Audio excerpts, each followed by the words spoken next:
compartir y tendré que sacar un par de cosas porque sé que muchos están con el tiempo límite, algunos veo que a veces a la 1:05 se van a trabajar, ¿no?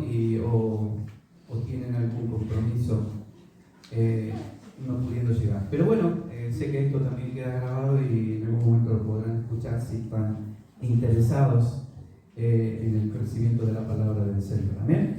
Vamos al libro de Primera de Samuel, ¿sí? Libro Primera de Samuel.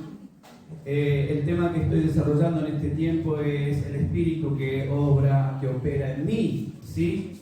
El espíritu que opera en mí. Y en esta semana he estado compartiendo diferentes temas en relación al obrar del Espíritu Santo en nuestra vida, cómo nosotros nos relacionamos y qué doctrina estamos practicando, qué doctrina estamos viviendo, ¿no? O palpando, comiendo, masticando en este tiempo. Y sentía la necesidad, cuando uno se mete a la hora de escudriñar la palabra en este tema, en esta área, es un tema muy profundo y es un tema que también como creyentes tenemos que conocerlo. Miren, hermanos, si no sabemos cómo el Espíritu Santo opera en la vida del creyente, cuando ya el Señor está volviendo, miren que esto fue algo que el Señor derramó para la iglesia, ¿no? Y entonces deberíamos ser doctores, ¿no?, en el conocimiento de esta palabra. Entonces, mi deseo en esta mañana es que podamos en este día poder escudriñar un poco en la palabra y ver la causa de por qué muchas veces nosotros no sentimos la presencia del Espíritu en nuestra vida, o el obrar, o la manifestación del Espíritu Santo en nuestra vida. Vamos a ver todos estos temas a lo largo de lo que tengo en esta mañana para entregar.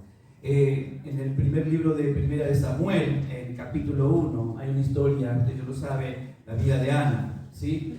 Esta mujer que era estéril, que sufría mucho, porque aunque ella amaba a su marido, no podía tener hijos. Y para colmo de los colmos, el esposo tenía una segunda esposa, y Penina, ¿no? Esta Penina que sí tenía hijos y era una mujer muy competitiva, ¿no? Y afligía mucho el corazón de Ana. Y Ana se afligía, se entristecía por causa de esta situación, ¿no? Al punto de que ella, en la angustia que vivía, no comía, estaba en una situación de inanición y lloraba desmesuradamente, ¿no?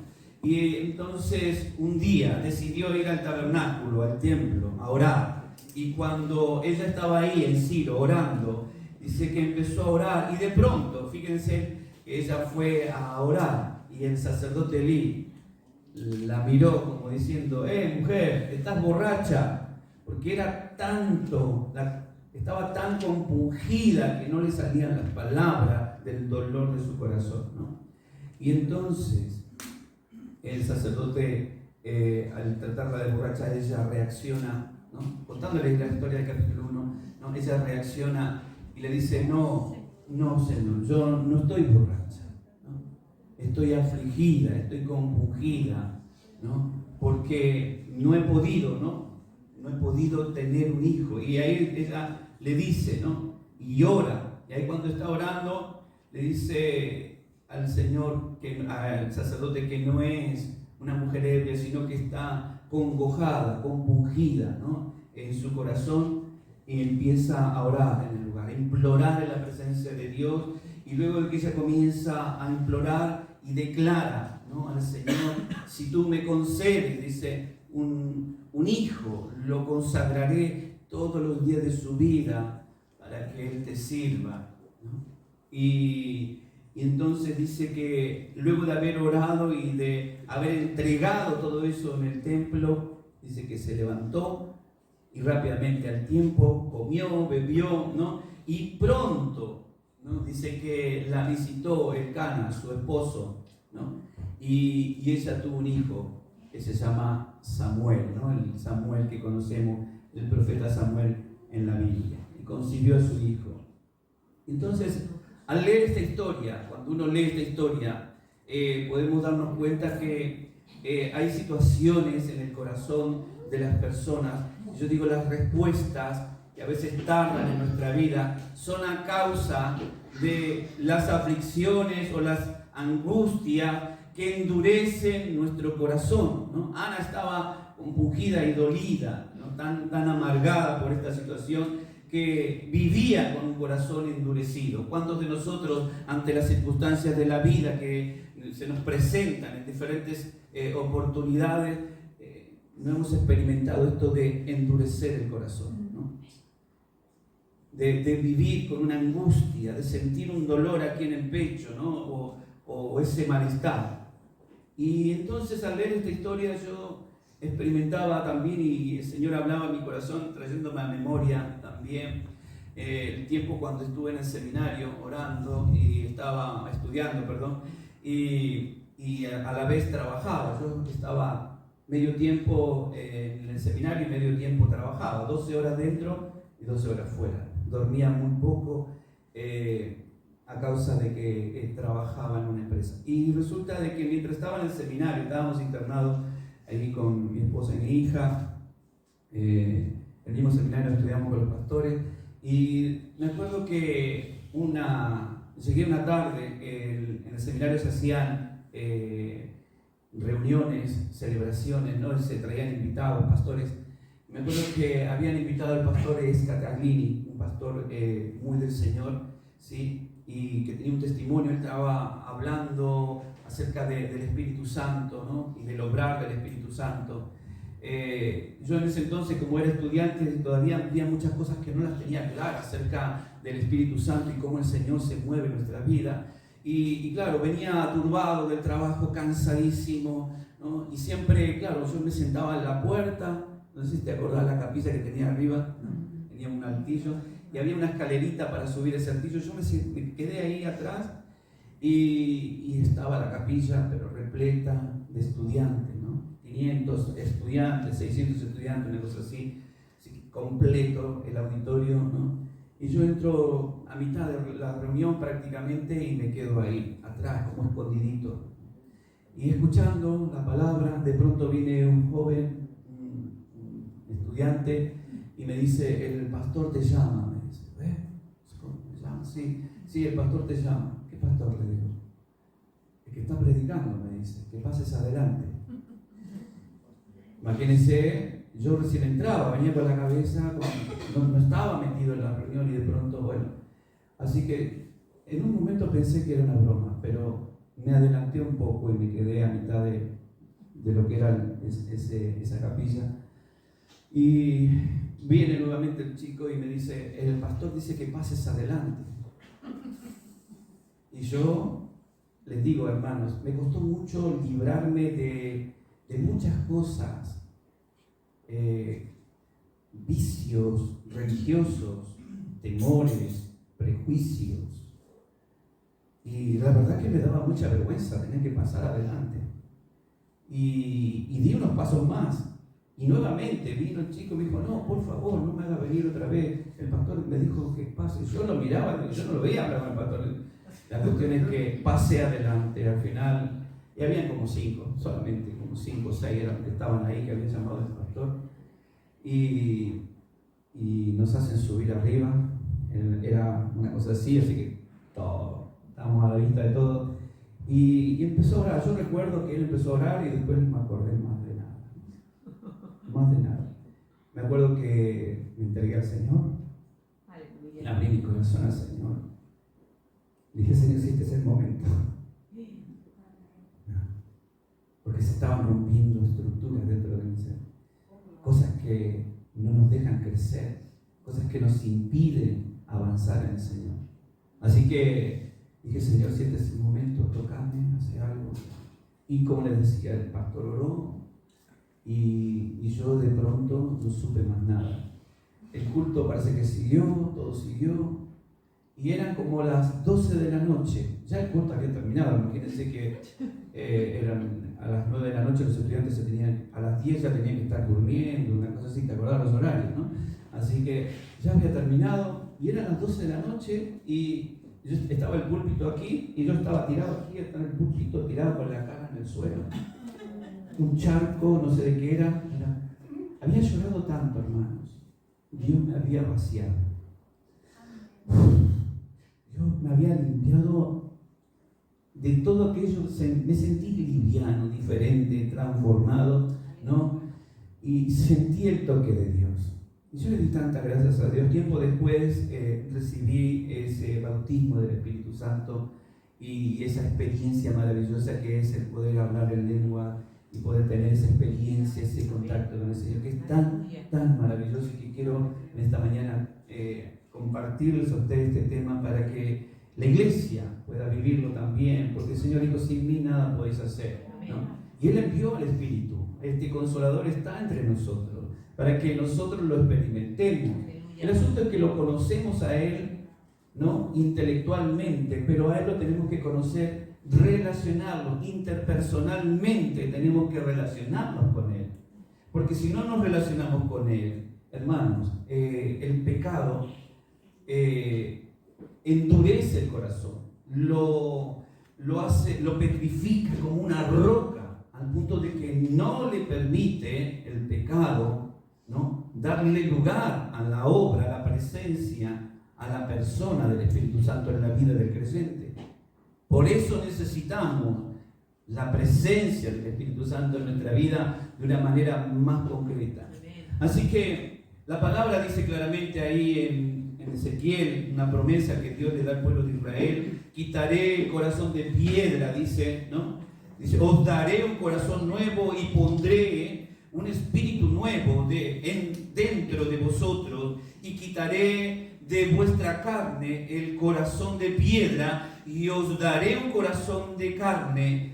Pondré dentro de vosotros mi espíritu y haré que andéis en mis estatutos y guardéis mis preceptos y los pongáis por obra. Palabra del Señor para nuestras vidas. Y es importante en esta mañana que esta misma palabra el Señor la hace vigente en este tiempo para nosotros, ¿no?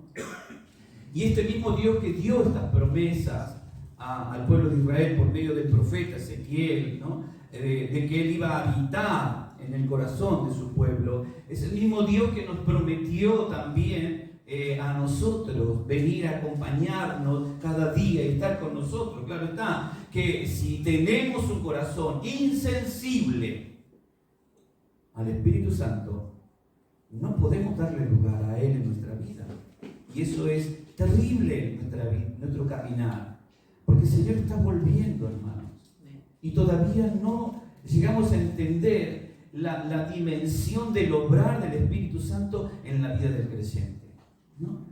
Yo a veces escucho de que algunos hablan de que no se pueden hablar en lenguas, de que la sanidad ya no se puede orar por sanidad, y cosas por el estilo, corrientes religiosas cristianas que niegan el obrar del Espíritu. Pero el Espíritu Santo está más vivo que nunca en este tiempo, guardando a la iglesia, ¿no?, protegiendo a la iglesia. Estamos bajo el amparo. Miren, si no estuviéramos bajo la gracia de Dios, estaríamos, hermanos, condenados.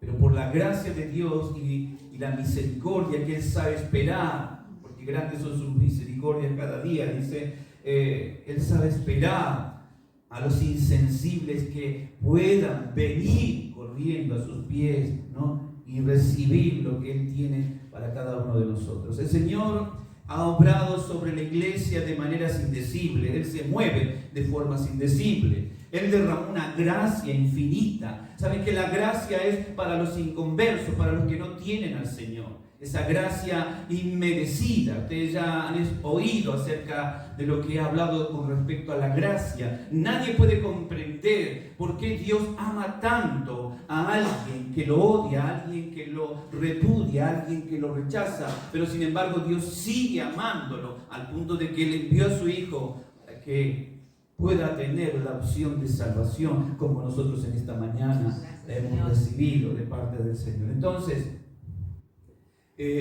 pensando en esto, ¿no?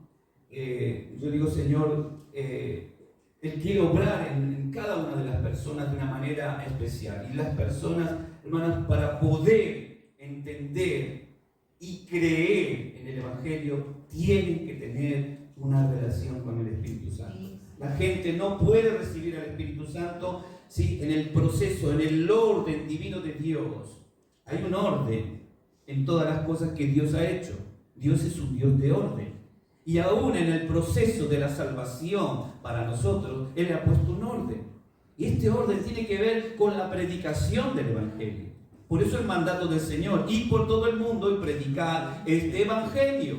Luego bautizándolos en el nombre del Padre, del Hijo y del Espíritu Santo, para que ellos reciban toda la instrucción que los mismos discípulos habían recibido y puedan tener la experiencia también de crecimiento y de servicio, ¿no? Y el círculo pueda seguir agrandándose en la obra de Dios.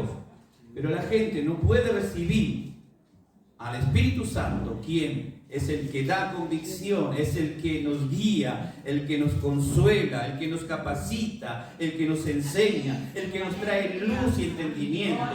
Hermanos, no podemos entender el Evangelio siquiera, ni creerlo. Porque a veces hablamos de las promesas, pero intelectualmente, porque nos cuesta vivirlas. Entonces, pensando en esto, ¿no? Como decía, mire, si la promesa fue dada también al pueblo de Israel, ahí en Ezequiel, que compartí hace un momento, capítulo 36, versos 24 a 28, ¿sí? Si usted lo tiene, Ezequiel, ya vamos ahí el verso capítulo 36, que dice el verso 24. ¿Lo tiene? Dice, mire, y os tomaré de las naciones, y os recogeré de todas las tierras, y os traeré a vuestro país, esparciré sobre vosotros agua limpia. Escuche esto, agua limpia. Diga conmigo, agua limpia. Mire, ahora vamos a ver por qué. Dice, y seréis limpiados de todas vuestras inmundicias y de todos vuestros ídolos os limpiaré. Os daré corazón nuevo y pondré espíritu nuevo dentro de vosotros, y quitaré de vuestra carne el corazón de piedra y os daré un corazón de carne, y pondré dentro de vosotros mi espíritu, dice el Señor, y haré que andéis en mis estatutos y guardéis mis preceptos y pongáis por obra todo lo que os he enseñado, ¿no? Dice la palabra del Señor. Así que esta promesa, ¿no?, que el Señor le da al pueblo de Israel, fíjese que le promete restaurarlo, volverlo a su lugar. Esto ya ha ocurrido, esta promesa ya se cumplió, ¿sí? Estamos viviendo un tiempo especial, un tiempo apocalíptico, preapocalíptico, y tenemos que estar preparados para lo que viene, hermano. Porque esta promesa habla de que el pueblo de Israel va a recibir el agua limpia para la purificación. Van a recibir la palabra de Dios. El agua limpia representa la palabra de Dios, ¿sí? Para recibir al Espíritu Santo tenemos que recibir primeramente la palabra de Dios. Si no recibimos palabra de Dios, ¿sí?, entonces no podemos relacionarnos con aquel que inspiró la palabra, que es el mismo Espíritu Santo.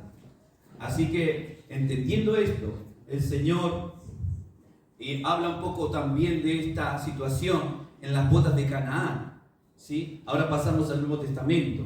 En el Nuevo Testamento el Señor Jesús está en la boda de Canaán. ¿Qué ocurrió en ese lugar? El primer milagro que hizo el Señor, el principio de las señales, comenzó cuando el Señor estaba en esa boda, ¿sí? Y dice que en ese lugar habían unas tinajas, 6 tinajas, que se utilizaban para poner agua, el agua de la purificación. No era para beber el agua, sino era para la purificación del pueblo hebreo en el momento que eso se celebraba. Y estaban las tinajas ahí vacías. Vamos a leerlo. San Juan capítulo 2 versículo 6. San Juan capítulo 2 versículo 6 al 7 dice: Dice que le seguían grandes multitudes porque veían las señales. Era el momento, ¿no?, que hacían en los enfermos. Entonces subió Jesús a un monte y se sentó allí con sus discípulos. Y estaba cerca de la Pascua, la fiesta de los judíos. Y cuando alzó los ojos y vio... Perdón. Ay, perdón, estoy diciendo, sí, buscaba el texto. Disculpen, hermano, perdón. 2:6, ahí, gracias.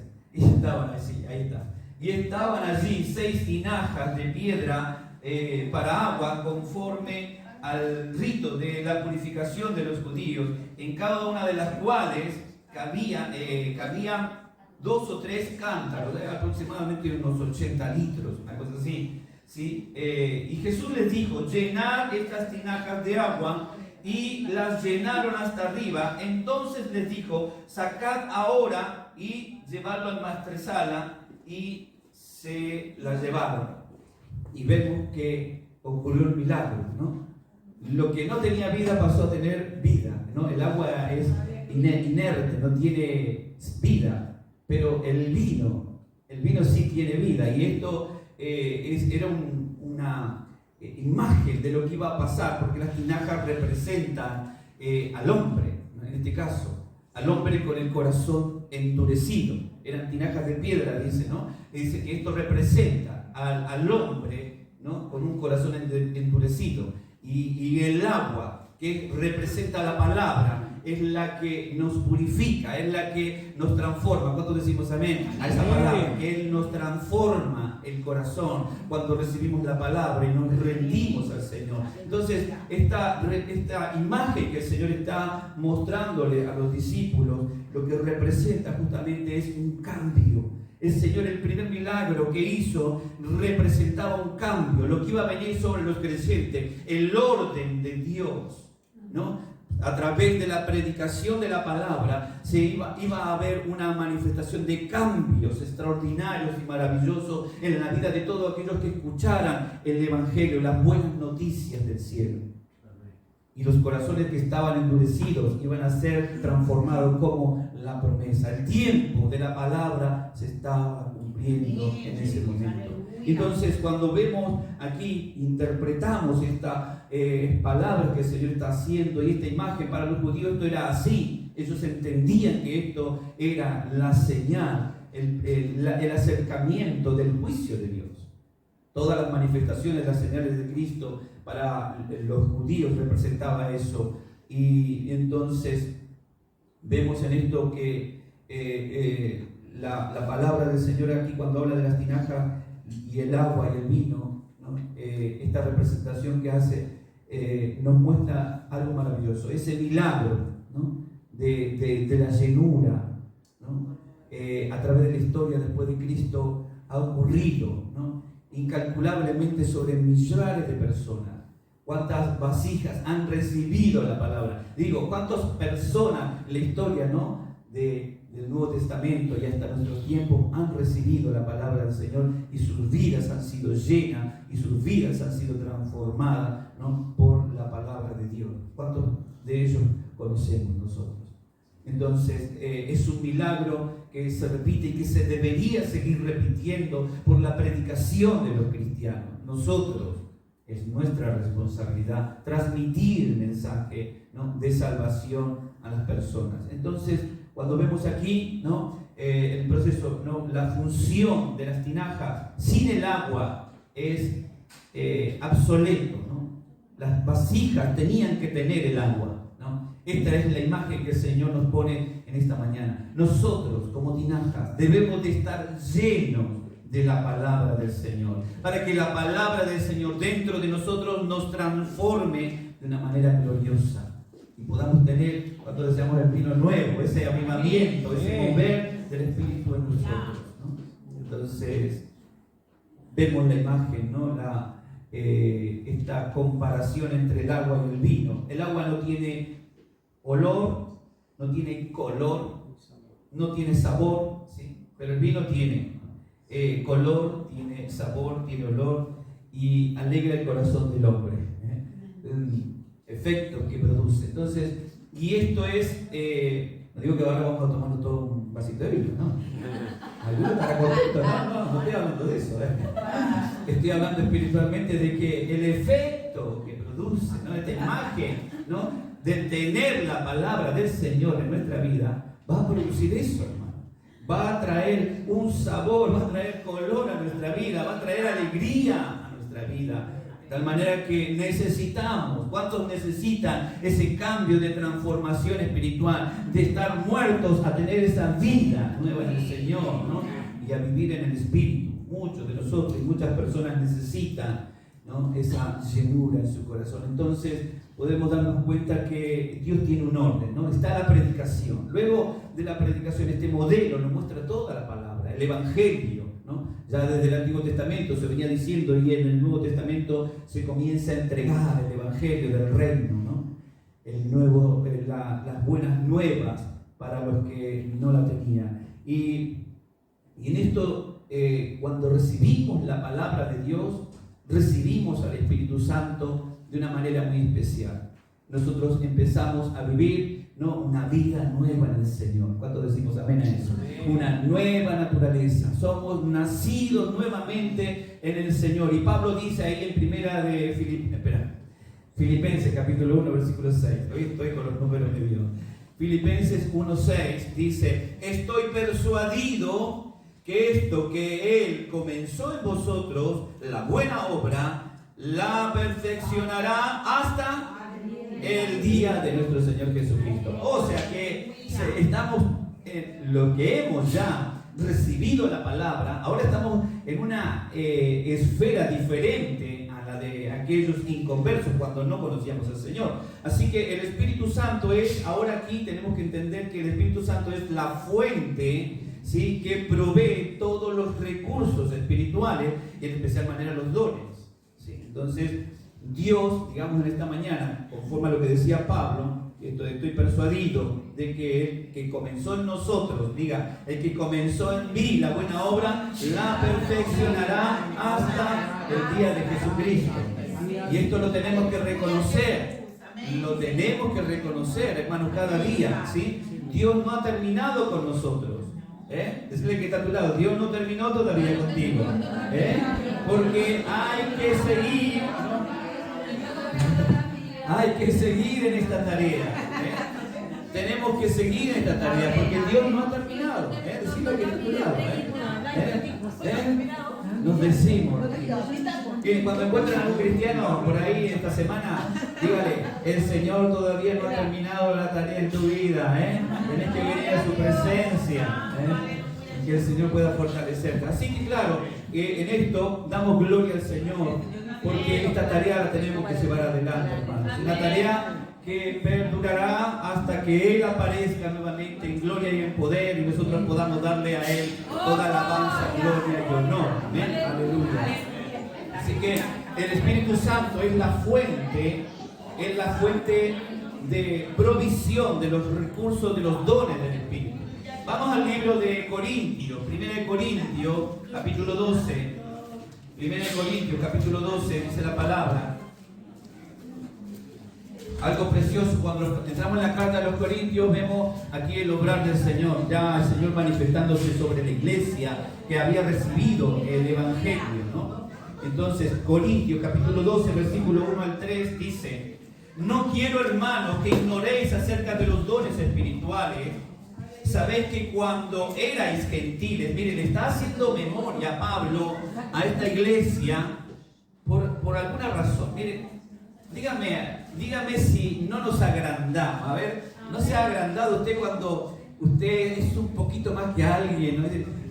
Para que yo te voy a enseñar, para que vos no lo sabés, pero yo sí, ¿no? Ellos habían sido visitados por el Espíritu Santo, y el Espíritu Santo había derramado sobre ellos dones, ¿sí? Pablo los clasifica con en número los 9 dones, ¿sí? Que no tiene que ver con los ministerios que habla en Efesios, ¿sí? Sino que los dones, ¿sí? Y esto tiene que ver con el obrar del Señor, en el orden del Señor. El Señor se mueve en orden. Primero nos da la palabra, nos convertimos, somos transformados, y luego viene el Espíritu, ¿sí? Y nos llena, ¿sí? En primer lugar, nos llena y nos capacita con los dones. Ni los cristianos, ni los inconversos podemos jactarnos de los dones o las capacidades que tenemos, ¿sí? Porque todo proviene de Dios. Amén. Eso dice la palabra del Señor, ¿no? En cuanto a los dones espirituales, hermanos, no quiero que ignoréis, no quiero que ignoréis, y sabéis que cuando eres gentiles y os extraviabais, llevados como se os llevan a los ídolos mudos, como se os llevan a los ídolos mudos, y por tanto os hago saber que nadie que hable por el Espíritu de Dios llama anatema a Jesús. O sea, ni aunque no queramos, no podemos llamarle anatema a Jesús. Y luego dice, y nadie puede llamar a Jesús Señor sino por el Espíritu. O sea que sin el Espíritu Santo de Dios nada podemos hacer. Luego va a decir, hay diversidad de dones, ¿sí? Hay diversidad de ministerio y hay diversidad de operaciones. Todo esto tiene una explicación. Pablo lo clasifica en 3 grupos diferentes. No me voy a meter en ese tema. Quiero hablar acerca de esto, de los dones, de lo que el Espíritu ha venido a hacer en nuestra vida, en tu vida, ¿no? En este orden. Tú escuchaste el Evangelio, tú te convertiste al Señor, tú estás transitando una vida, ¿no? Y en esta vida tiene que haber un crecimiento, como decía, ¿no? Esto de perfeccionarnos hasta la venida del Señor. ¿Cuánto decimos amén? ¿Sí? ¿Estamos en el orden de Dios o nos hemos quedado? Cada uno debemos de esta mañana de meditar en eso, porque el Señor es justo y va a pedir cuenta de nosotros. En la parábola, ahí Él enseña las parábolas acerca de los talentos y de las minas que eran distribuidos de acuerdo a la voluntad del dueño, ¿no? Y todos los sirvientes recibían diferentes medidas, ¿sí? Ustedes ya saben, ¿no? A uno le dio 3, a uno le dio 1, a uno le dio 3, al otro le dio 5, ¿no? ¿Se acuerdan de eso? Sí. Entonces, cuando este dueño le daba, ¿no? En las diferentes medidas. Y luego dice que era conforme a la capacidad de cada uno, ¿no? Entonces, cuando viene el Espíritu Santo sobre nuestras vidas, Él viene conforme a nuestras capacidades. Usted sabe que el Señor le conoce de punta en tacha, como se dice, ¿no? Desde la puntita de este pelo hasta la puntita de la uña. Y por dentro Él escudriña hasta lo más profundo, hasta lo más secreto, hasta los secretos de Dios. Así que el Señor nos conoce mejor que nadie, mejor que nosotros mismos. Entonces, Él sabe lo que te va a dar. A veces le pedimos al Señor cosas y nos frustramos, ¿no? Saben que, porque somos emocionalistas y no hemos madurado. Saben que el emocionalista está siempre reclamando, ¿no? Siempre está desconforme porque es emocionalista. Y entonces, pero el que ha madurado sabe esperar en el Señor. Y aquí vemos esto, ¿no? Que todas las cosas, todas las cosas las hace uno y el mismo Espíritu, ¿no? Repartiendo a cada uno en particular como Él quiere, ¿no? Así como la imagen de las parábolas que el Señor nos dice que les daba a cada uno, ¿no? Los talentos y los dones. Otra versión de este versículo dice, y todas estas cosas la opera el mismo Espíritu, distribuyendo, ¿no? Separadamente a cada uno según su propósito. Y aquí entendemos un poquito más que el Señor te va a capacitar. ¿Cuánto decimos amén? Amén. El Señor nos va a capacitar conforme también al propósito, no solamente conforme a tus capacidades, ¿no? De lo que vas a recibir, lo que sos capaz de sostener. Porque si el Señor derrama gloria sobre nosotros, peso de gloria en los dones y los talentos, hermano, hay que sobrellevarlos. Hay que sobrellevarlos. Hay que mantenerse firme en el camino cuando le pedimos algo al Señor. Porque hay quienes le piden cosas al Señor, hermano, y luego son un desastre, porque no son capaces de sostener la gloria, el peso de gloria espiritual que el Señor pone sobre sus vidas. Y vemos, hermano, testimonio de muchos. Por eso lo que le pedimos al Señor, tenemos que ser razonables, ¿no? Y saber también esperar, porque Él lo va a hacer conforme no solamente a nuestras capacidades, sino también conforme al propósito que tiene con cada uno de nosotros. Y yo sé que aquí hay gente con propósito, gente que tiene capacidades y que tiene que despertar, ¿no?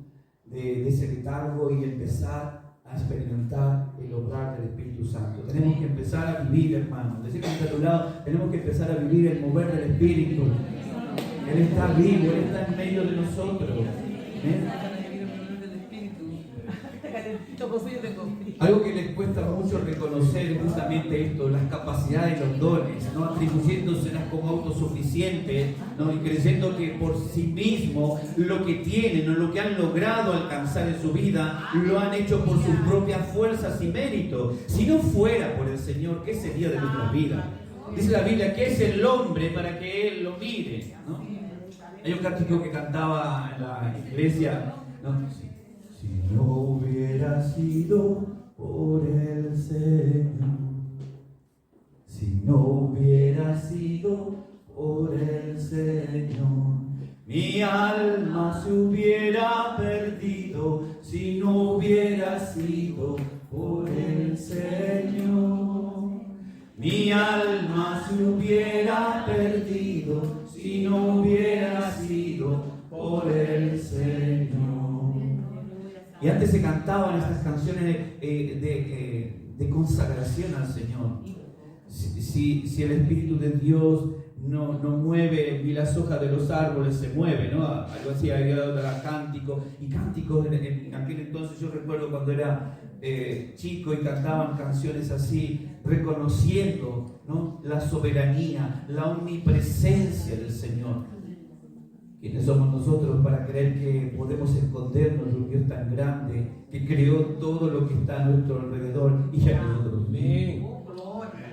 A veces somos tan ingenuos que creemos que podemos escondernos de Dios, hermano. Pero no nos engañemos, dice la Biblia, ¿eh? Dios no puede ser engañado. Así que, entendiendo esto que dice la palabra del Señor, los dones, los milagros, los dones de funcionalidad que nosotros tenemos, los dones, las cosas que ocurren milagrosamente en nuestra vida, o los dones materiales que Dios nos ha permitido tener, ¿no? En nuestra vida. Piensen en todo lo que Dios le ha dado a lo largo de su vida.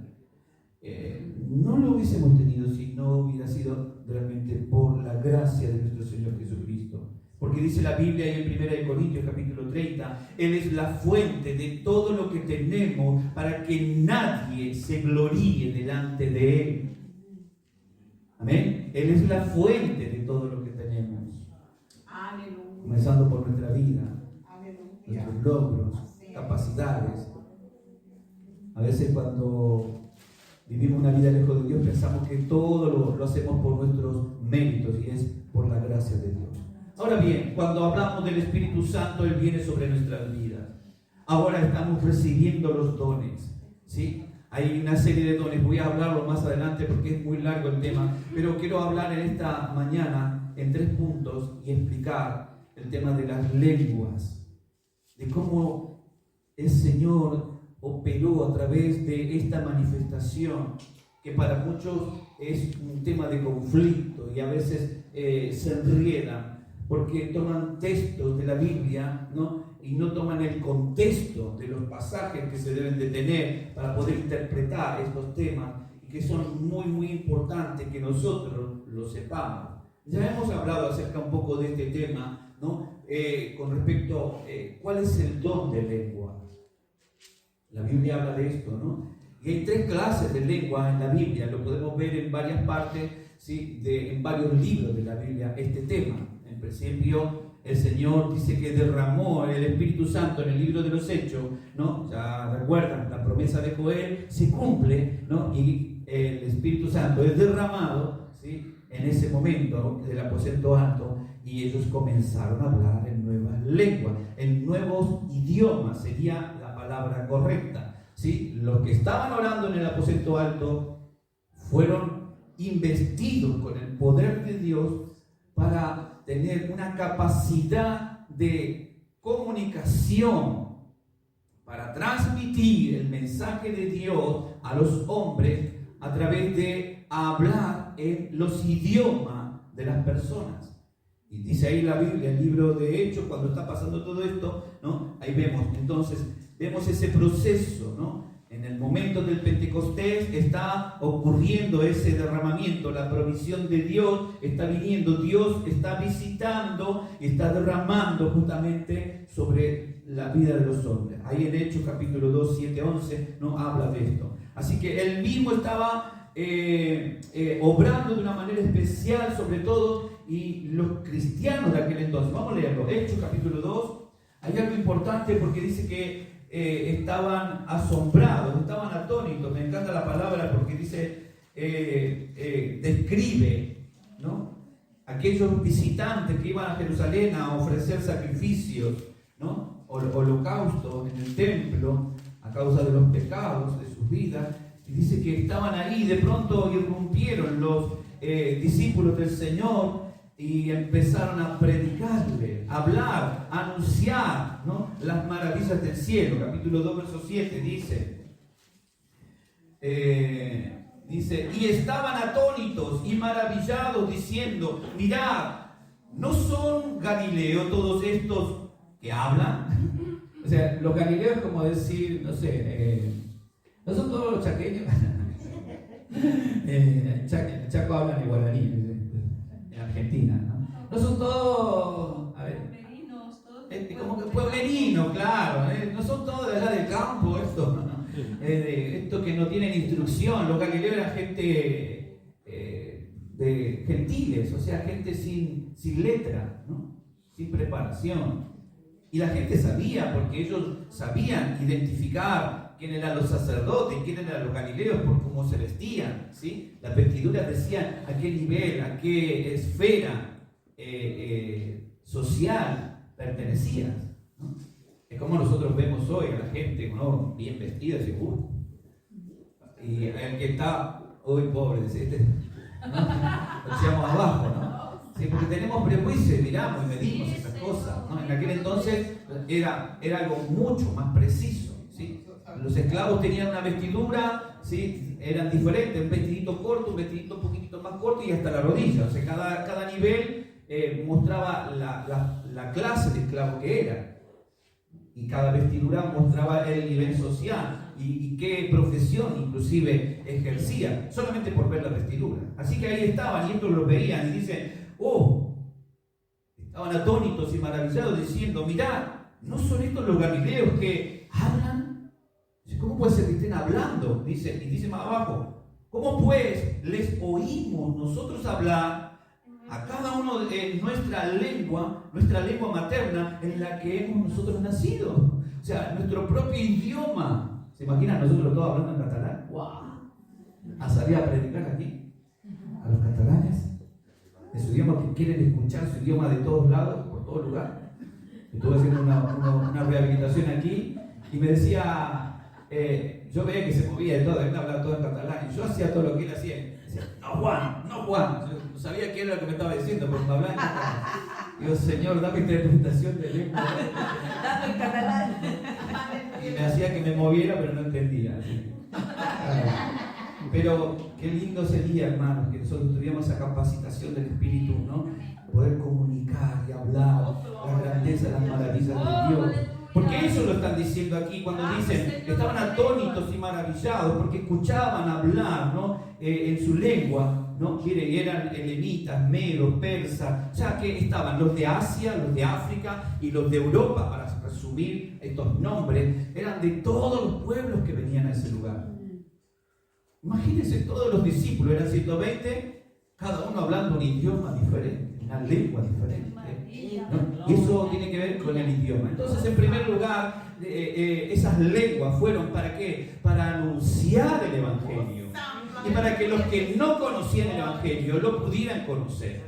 Y Y comenzó el proceso, el obrar de Dios, la manifestación de Dios sobre la tierra, y la predicación comenzó a correr, porque oyeron. Luego después el libro de Hechos muestra, ¿no?, en el capítulo 4, en el capítulo 8, ¿no?, la forma cuando el Espíritu Santo se derrama y comienza a obrar. Y vamos a ver luego un proceso cuando las iglesias se establecen, la iglesia de Corintios, ¿no? También había ocurrido algo, y ellos sabían que estaban escuchando el mensaje, las maravillas del mensaje de los cielos, de Dios, ¿sí?, porque lo oían en su idioma. No eran lenguas que se emitían indecibles, sino que eran palabras concretas en el idioma de ellos concretas. Y ellos lo sabían. Lo mismo pasó cuando, por ejemplo, estaban en la casa de Cornelio. Los hermanos de la circuncisión fueron con Pedro a aquel lugar, ¿no?, a Cesarea, a la casa de Cornelio, y ellos se espantaron, dice la Biblia, se espantaron al oír diciendo, de manera que sobre los gentiles también se ha derramado el Espíritu Santo. Fíjense, estaba el Señor preparando un escenario para la gran evangelización que iba a venir sobre la tierra. Y ellos estaban entendiendo todo lo que decían porque también hablaban en su idioma. Así que en primer lugar, esto fue la señal, una señal que tenemos que entender que fue para la propagación del Evangelio. Ahora bien, en el capítulo 14, cuando estudiamos este tema, tenemos que leer capítulo 13, capítulo 12, capítulo 13 y capítulo 14 de Primera de Corintios. No podemos tomar un texto al azar a la hora de hablar del tema de las lenguas y los dones del Espíritu, ¿sí? Es importante tener esto en cuenta. Así que dice la palabra ahí, en 1 Corintios 14:1, si usted lo busca, dice: seguid, dice Pablo ahora, dice: seguid el amor y procurad los dones espirituales, pero sobre todo que profeticéis. Esto que profeticéis, anexo una versión diferente para traerle más luz a esto que dice Pablo en Reina Valera. Dice ahí la traducción, una nueva traducción, dice: procuren amar con sinceridad y pídanle al Espíritu Santo que los capacite de manera especial para hablar de parte de Dios.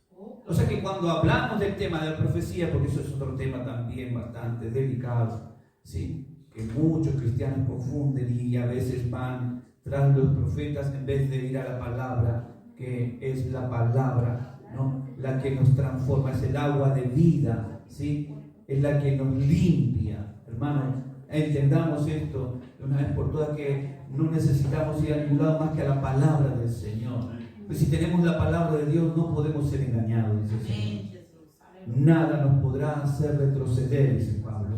Nada nos doblegará si tenemos palabra de Dios en nuestra vida. Así que en segundo lugar, vimos en primer lugar que el primer idioma, la primera lengua que recibieron los discípulos era un idioma, el idioma para predicarles, hablarles a aquellos extranjeros que venían de diferentes lugares. El segundo es ese momento, ese tipo de lenguas que son de intercesión, es un derramamiento, una manifestación del Espíritu sobre la iglesia para capacitar a la iglesia, ¿sí?, para que la iglesia tenga instrumentos, primeramente de intercesión. Y esto, las lenguas son para estar orando en intercesión, y no es para mí, hermano, solamente, ¿sí? El orar en lenguas es para interceder por los santos. El orar en lenguas, ¿sí?, es para adorar a Dios, cuando adoramos a Dios. Y finalmente el orar en lenguas tiene tres propósitos. El orar en lenguas es para la administración, la edificación personal de nuestras vidas. Es decir, cuando tú oras en lengua, te edificas a ti mismo.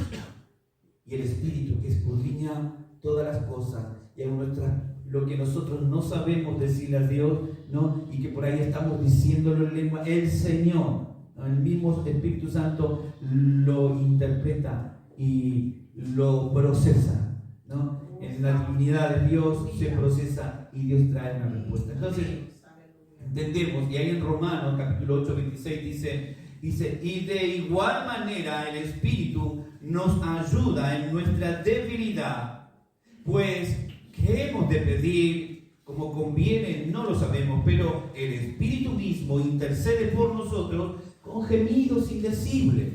Así que porque el Espíritu Santo conoce, hermano, y esto lo tenemos que saber claramente, el Espíritu Santo, como dije hoy, conoce hasta lo más íntimo de Dios y su voluntad, y también nos conoce a nosotros, conoce nuestra necesidad más mínima. Él sabe de qué cosas tenéis necesidad, dice la palabra. Él conoce nuestras necesidades y las necesidades de los santos con mayor razón. Así que el hablar en lenguas, en el principio, fue para la propagación del Evangelio, las lenguas que eran idioma. Luego vino sobre la iglesia una capacitación, y esto fue para tener una relación, la iglesia con Dios, de intercesión, de oración, de adoración y de crecimiento personal. Bien, ahora viene la pregunta, el don de lengua, ¿sí? En tercer lugar, cuando hablamos de esto, ¿no? El don de lengua, capítulo 14 de 1 Corintios, estamos ahí. Recuerden, capítulo 12, capítulo 13, capítulo 14 de 1 Corintios, están estos temas. Luego que Pablo viene desarrollando todo el tema de la carne, habla de todo esto, ¿no? De los frutos del Espíritu y del hablar en lenguas. Así que ahí en 1 Corintios, capítulo 14, verso 22, dice la palabra, ¿no? Así que las lenguas son por señal, no a los creyentes, sino a los incrédulos.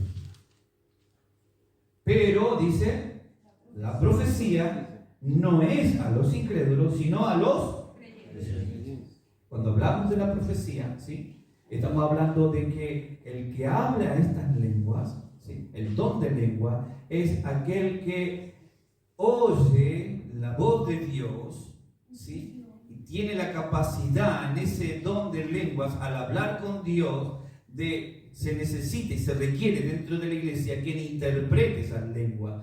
Pablo tuvo que intervenir en la iglesia de Corintios porque algunos estaban haciendo alarde, ¿no? Para mostrar mayor espiritualidad, porque algunos, como decía hoy, ¿no? Nos agrandamos. Mira, el Señor me dio el don de lengua, entonces, ¿no? Inconscientemente o psicológicamente a veces no le damos rienda suelta, no ponemos dominio propio, no nos estabilizamos, y eso es lo que estaba ocurriendo en la iglesia de Corintios, ¿no? Algunos sobrepasaban y había más ruidos y confusión, al punto de que cuando entraban los inconversos decían, ¿qué pasa aquí? ¿Están todos locos? ¿No? Y era que Dios estaba comunicando, Dios estaba tratando, ¿no? Esto a través de los dones de operar, pero claro, ellos todavía no habían experimentado esa gracia divina, ¿no? De la transformación de Dios. Porque ustedes saben que pueden haber dones, pero no haber gracia en nuestra vida. Podemos tener dones y grandes dones, pero no haber gracia, no haber misericordia. Y esto es lo que estaba ocurriendo en la iglesia de Corintios. Tenían los dones, pero no tenían la gracia, la misericordia. Eran impacientes, eran malos con sus propios hermanos. Los trataban mal. Al punto de que Pablo tiene que intervenir con ellos y tratarles y explicarles estas cosas, ¿no? De que cada uno tiene que ser su lugar. Y los que no tengan interpretación de este don de lenguas, callen y oren para una propia y de edificación personal, ¿no? Hasta que el Señor revele eso. Así que el hablar, el don de lenguas, así que las lenguas son señales para quién. Cuando hay la primera lengua que decíamos, para los incrédulos. Pero la profecía, el don de lengua que viene a través de esas lenguas celestiales, esas lenguas del Espíritu. Cuando la Biblia habla de orar en el Espíritu, está hablando de eso. De andar en el Espíritu, de vivir una vida de adoración, de vivir una vida de relación, de estar ahí intercomunicados con el Señor constantemente, ¿no? ¿Para qué? Para crecimiento. Para ver el obrar y estar siempre preparado, porque Dios te va a usar. Él tiene propósito con tu vida y Él te va a usar. Pero si no tenemos esto, hermanos, endurecemos nuestro corazón. Y eso significa que si endurecemos nuestro corazón, no estamos recibiendo el agua de vida, la palabra de Dios. ¿Cuántos de nosotros podemos vivir sin tomar agua? A ver, un día. No, yo no creo que un día. Yo no aguantaría. Ahora ya tengo que estar dando sed. O sea, no, es que no podemos. No podemos. Creo que 8 días es el tope. Por ahí recuerdo vagamente. Una persona puede estar sin beber agua y luego se muere, ¿no? Imposible. Imagínense nosotros, queriendo vivir en esta vida, necesitamos el agua de vida eterna, necesitamos la palabra de Dios, necesitamos esa visitación del Espíritu para que nos capacite con sus dones y podamos, porque todo esto tiene un propósito, hermanos. Y el propósito es que podamos ser salvos de una manera especial, ¿no? Y que podamos también alcanzar a muchos en esto. Así que, pensando en esto, leí un comentario y con esto lo voy terminando. El comentarista Matthew Henry dice, los dones espirituales eran poderes extraordinarios que Dios le había otorgado a los primeros cristianos, las primeras épocas del cristianismo, para convencer a esos incrédulos y difundir el Evangelio por todo el mundo. Así que los dones y la gracia son algo muy diferente, aunque ambos fueron dados libremente por Dios. La gracia es dada para la salvación de los que no la tienen, y los dones son para alcanzar y llevar la salvación a otros. No es para que nosotros digamos, a mí me tocó esto, yo tengo el don de esto, y nos pompamos. ¿Cómo se dice cuando? ¿Cómo dice acá en España? Cuando me agrando.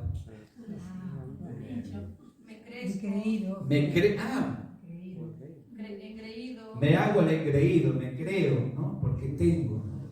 Y ando con cuidado, hermano, porque si somos conscientes, altivez, gracias, ¿no? Si somos conscientes de que tenemos los dones del Espíritu, con mayor humildad deberíamos andar y con cuidado, porque Dios nos va a pedir cuenta, como lo decían las parábolas.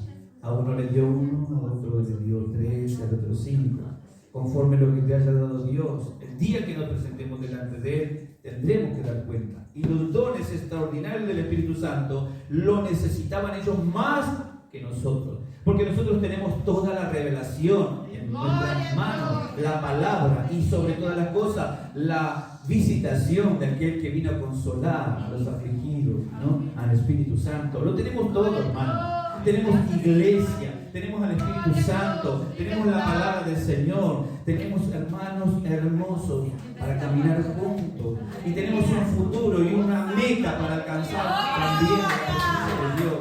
Entonces no podemos quejarnos, y si hay necesidades, venga a los pies de Cristo. Y si alguno está en necesidad, venga y preséntenlo. Y si alguno está alegre, cante, venga y celebre.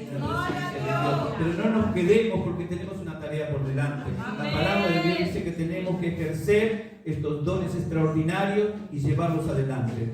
Así que la presencia de Dios nos ayude, nos acompañe, y sepamos, hermano, que no nos podemos esconder de Dios. Amén.